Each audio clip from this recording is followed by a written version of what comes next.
செல்வந்தராக வாழும் காலத்தில் மட்டுமல்லாமல் வறுமையேற்று வாழும் காலத்திலும் சிவனடியாரை போற்றுவோர் என்பதை உலகுக்கு உணர்த்தியவர் யார் தெரியுமா? இளையான்குடி மாறனார்.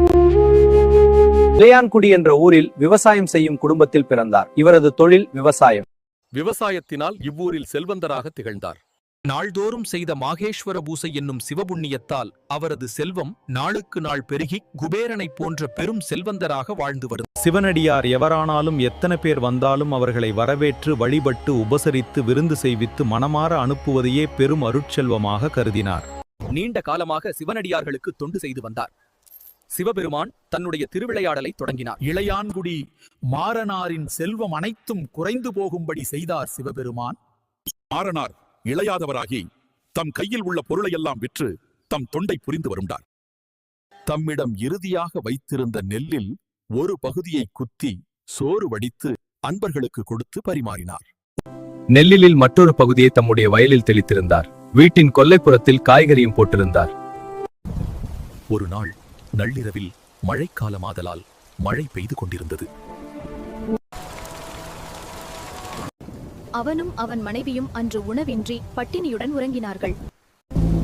அந்த நள்ளிரவில் மழை பெய்து கொண்ட வேளையில் ஒரு சிவனடியார் வீட்டின் கதவை தட்டினார். மழை பெய்து கொண்டிருந்த அந்த நள்ளிரவில் வந்த சிவனடியாரை வரவேற்று அவரின் மேலிருந்த ஈரத்தை துடைத்துவிட்டு வீட்டில் அமர செய்தனர். ஆனால் மாறனாரின் வீட்டில் உணவோ பொருளோ அவருக்கு கொடுப்பதற்கு எதுவும் இல்லை. மனம் வருந்திய மாறனார் சிவனடியார் பசியை ஆற்ற வழி தேடினார். இவ்வடியார் மிகவும் பசியாக இருக்கிறார், நாம் என்ன செய்ய போகிறோம்? அந்தவருக்கு கொடுப்பதற்கு எதுவும் இல்லாத அளவிற்கு துர்பாக்கியசாலியாகிவிட்டேனே, நான் என்ன செய்வேன்?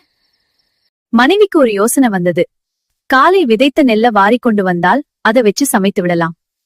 மாறனார் புதையல் எடுத்தவரை போல் மிக்க மகிழ்ச்சியுடன் கூடையை எடுத்துக்கொண்டு அந்த மழை பெய்து கொண்டிருந்த நள்ளிரவில் வயலுக்கு ஓடினார். அந்த நள்ளிரவில் மழை பெய்து கொண்டிருந்த வேளையில் நீரில் மிதந்த நெல்மணிகளை தடவி பார்த்து கூடையில் நிரப்பினார்.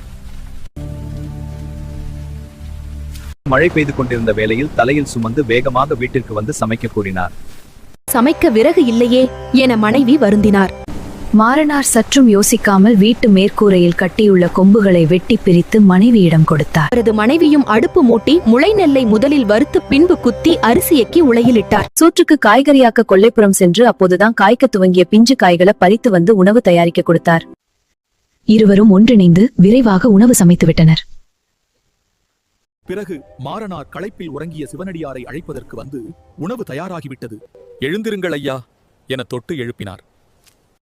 சிவனடியார் ஜோதி பிழம்பாக சிவபெருமானாக மாறி உமாதேவியாரோடு இடப வாகனத்தில் காட்சியளித்தனர். சிவபெருமான் மாறனாரே, நீயும் நின் மனைவியும் சிவலோகத்தில் இன்புற்று வாழ்வீர்களாக என்று அருள் செய்து இவர்களது சிவத்தொண்டை உலகுக்கு உணர்த்தினார். என்னுடைய கதையின் மூலம் நீங்கள் தெரிந்து கொள்வது விருந்தோம்பலின் திறம் புலனாகிறது. அதாவது பொருள் இருந்தால்தான் அறம் செய்ய இயலும் என்பது உண்மையன்று, மனம் இருந்தால்தான் அறம் செய்ய இயலும். வாழ்க வளமுடன்.